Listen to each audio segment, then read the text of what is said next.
नमस्कार। आज हम एक बहुत ही दुखद घटना पर नजर डालेंगे।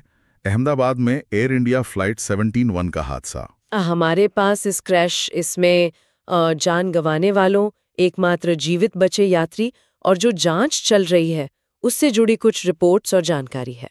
जी बिल्कुल, एक बहुत ही गंभीर हादसा रहा ये। तो आज हम इन स्रोतों के जरिए समझने की कोशिश करेंगे कि आखिर हुआ क्या था और इसके मुख्य पहलू क्या है। हाँ, क्या क्या मुख्य बातें थी इसमें? चलिए तो फिर इस पर थोड़ी गहराई से बात करते हैं।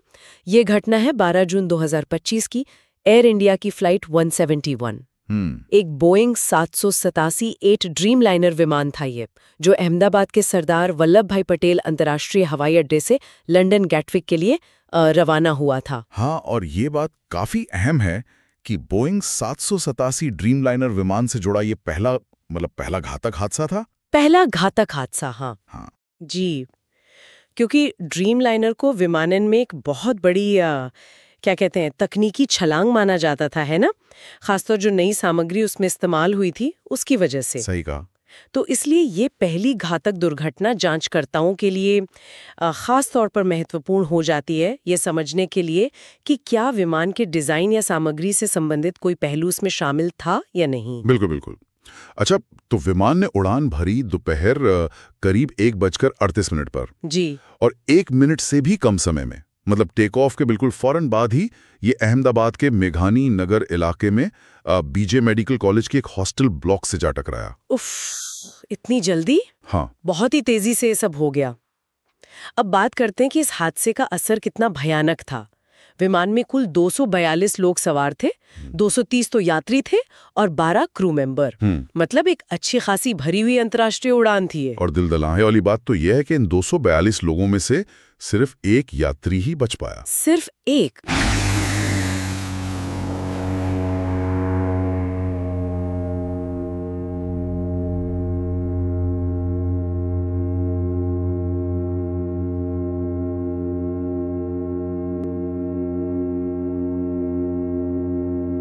जी, और यही नहीं, विमान जमीन पर जिस हॉस्टल से टकराया वहां भी कम से कम 38 लोगों की जान चली गई। ओह, जमीन पर भी? हाँ, ये वाकई एक बहुत बड़ी त्रासदी थी। वो जो एकमात्र जीवित बचे यात्री हैं, उनका नाम बताया जा रहा है विश्वास कुमार रमेश, 40 साल के हैं, ब्रिटिश नागरिक। हाँ। और सीट 11A पर बैठे थे। कुछ रिपोर्ट्स बता रही हैं कि टक्कर इतनी जबरदस्त थी कि वो विमान के मलबे से बाहर की तरफ फेंक गए थे। अच्छा। हाँ, शायद इसी वजह से उनकी जान बच गई। ये तो किसी चमत्कार से कम नहीं लगता। बिल्कुल बिल्कुल, किसी चमत्कार के जैसा ही है ये। अच्छा, अगर यात्रियों की राष्ट्रीयता देखें तो इसमें 169 भारतीय थे, 53 ब्रिटिश, 7 पुर्तगाली और 1 कनाडाई नागरिक शामिल थे। कई देशों के लोग थे। जी, और हादसे के बाद शवों की पहचान करना एक बहुत बड़ी चुनौती रही है। मतलब 17 जून तक की जो जानकारी थी उसके मुताबिक डीएनए टेस्टिंग से 125 शवों की पहचान हो पाई थी।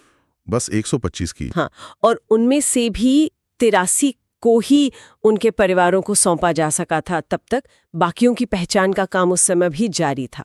ये दिखाता है कि ये प्रक्रिया कितनी मुश्किल और कितनी लंबी होती है ऐसे हादसों के बाद। और हादसा जिस जगह हुआ वो भी तो काफी घनी आबादी वाला इलाका था। बिल्कुल, टक्कर के बाद भयानक आग भी लग गई थी, तो बचाव और राहत का काम और भी ज्यादा मुश्किल हो गया होगा। हाँ, यकीनन। और देखिए, ऐसे मुश्किल हालात में पास के ही बीजे मेडिकल कॉलेज के जो छात्र थे और स्टाफ थे, उन्होंने जो हिम्मत दिखाई वो वाकई काबिले तारीफ है।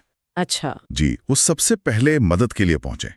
मतलब उन्होंने अपनी जान की परवाह नहीं की और मलबे से लोगों को निकालने में, उन्हें फौरन मेडिकल मदद देने में बहुत अहम भूमिका निभाई। वाह। हाँ, उनकी इस बहादुरी और तुरंत कार्रवाई की हर तरफ काफी तारीफ भी हुई।